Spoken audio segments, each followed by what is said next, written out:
Hola a todos, bienvenidos a este nuevo video podcast integrado por Sofía Romero, Karen Nopan y María Antonia Esteves. El día de hoy les hablaremos sobre el Renacimiento. El Renacimiento fue un periodo histórico comprendido entre los siglos XIV y XVI, donde hubo un auge en la cultura, el arte y las ciencias. El término Renacimiento significa renacer, es decir, simboliza el regreso de los ideales clásicos como los de la antigua Grecia y Roma. Este periodo histórico es principalmente un cambio de enfoque donde se deja atrás la visión teocéntrica medieval y se pone al ser humano como el centro del conocimiento. Impulsó descubrimientos científicos, obras maestras artísticas como las de Miguel Ángel y también hubo una revolución filosófica de la que hablaremos a continuación. Una de las filósofas más importantes de estas nuevas épocas es Hannah Arendt. Si bien ella no tiene relación con la época del Renacimiento, algunas de sus ideas sí pueden interpretarse y se pueden ver desde este marco histórico. En su obra La vida activa y la época moderna reflexiona sobre las categorías de la actividad humana, que son la labor, el trabajo y la acción. Estas ideas conectan indirectamente con el Renacimiento porque esta etapa representó un auge en la actividad y el trabajo humano.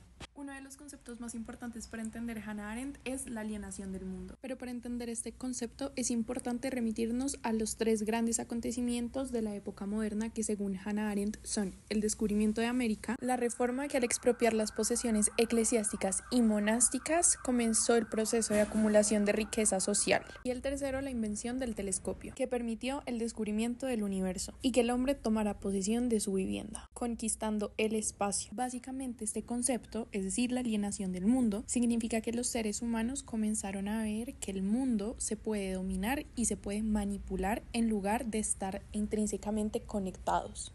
Hay un alejamiento de la naturaleza. Uno de los fragmentos más importantes de la lectura es cuando habla sobre el mapa mundi. Básicamente es una metáfora que puede interpretarse como nosotros tenemos conocimiento y control sobre el planeta, que nos ha permitido grandes avances, pero también ha contribuido a una desconexión de la naturaleza donde priorizamos la utilidad y la explotación sobre la contemplación y el respeto con el entorno. Otro de los fragmentos más importantes y dignos de analizar y reflexionar es donde Hannah Arendt habla del capitalismo. Básicamente, Hannah Arendt está criticando la tendencia moderna de priorizar las preocupaciones personales sobre la conexión activa con el mundo. Es importante porque también está criticando la expropiación, donde dice que se dejan vulnerables a ciertos grupos sociales, resultado del incremento de la productividad humana, donde la clase laboral permanece bajo urgencia de las necesidades. Es decir, que deja de ser merecedora según aquellos que tienen y aquellos que tienen los recursos de merecer cuidados y preocupaciones, y sacrificando la terrenalidad del hombre.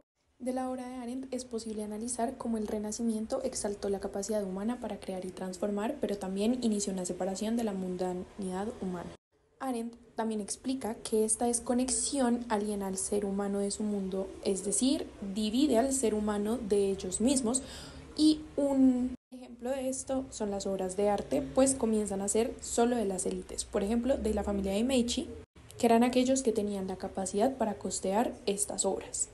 Y por último, también es muy importante revisar que tanto Arendt como en el Renacimiento se habla de lo divino. Arendt habla de una desconexión donde lo divino comienza a restar más importancia y empieza a tener más visibilidad lo humano. Un ejemplo de esto es como Miguel Ángel comienza a hacer obras donde mezcla lo divino con lo humano.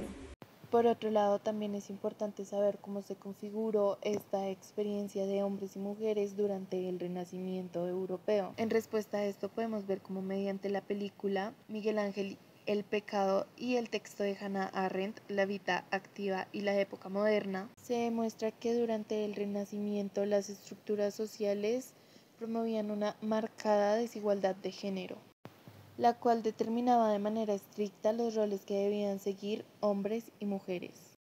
Esta desigualdad claramente beneficiaba a los hombres, brindándoles libertades y privilegios como el acceso a estudio, arte y participación en la política, lo cual resultaba en un desarrollo intelectual. De manera contraria, a las mujeres se les restringía el aprendizaje, lo cual resultaba en una limitación del desarrollo intelectual. Siguiendo con esta idea, ambas fuentes nos demuestran cómo en la época del Renacimiento fue el auge intelectual y artístico masculino, resultando en la idealización del hombre renacentista. Esta consistía en el ideal de educación y versatilidad en disciplinas como el latín, filosofía, ciencias, teología, retórica y artes, las cuales los preparaban para ocupar roles de liderazgo. En la película esto se puede evidenciar en aquellas escenas en donde se muestran a varones hablando y debatiendo en latín. Arendt enfatiza en que dichas academias y universidades eran exclusivas para hombres. A diferencia de los hombres, ambas fuentes demuestran cómo las mujeres se caracterizaban por su sumisión y domesticidad. Esto se puede evidenciar en la educación, la cual era totalmente diferente, puesto que a las mujeres se les enseñaba a ser buenas esposas, labores domésticas, modales, bordado y moral cristiana, con el fin de prepararlas para el matrimonio y maternidad. Sin embargo, en el texto Arendt habla sobre cómo algunas mujeres mediante conventos o profesores privados lograban obtener algunos de esos conocimientos exclusivos, aunque con demasiadas restricciones. Un ejemplo clave es Christine de Pizan, la cual se vio obligada a justificar su intelecto mediante su obra Las ciudades de las damas, en la cual aboga por el derecho de educación de las mujeres y cuestiona los prejuicios que impiden que las mujeres accedan a la educación. En el texto, Arendt también habla sobre las pocas mujeres en el arte y la literatura, las cuales eran obligadas a estar en el anonimato. Las que lograban darse a conocer debían justificar su talento como un don divino. Además, el texto señala que la Iglesia tuvo un papel fundamental en la categorización de roles de género durante el Renacimiento.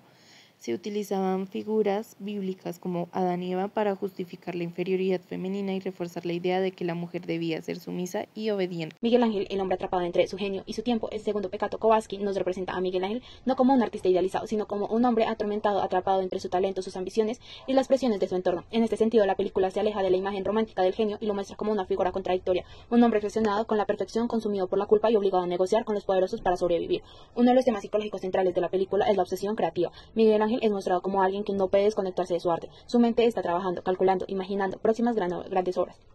Este tipo de pensamiento compulsivo es característico de muchas figuras creativas a lo largo de la historia, y en este estudio en la psicología, bajo el concepto del hiperfoco o incluso el trastorno obsesivo compulsivo, es una dimensión adaptativa. Su relación con el mármol es casi mística. El artista no solo esculpe, sino que parece que libera una forma de preexistente dentro de la piedra. Esto se puede interpretar desde la perspectiva de la psicología de la creatividad, donde la genialidad de muchas veces implica una lucha interna entre la visión idealizada y la ilimitación del mundo real.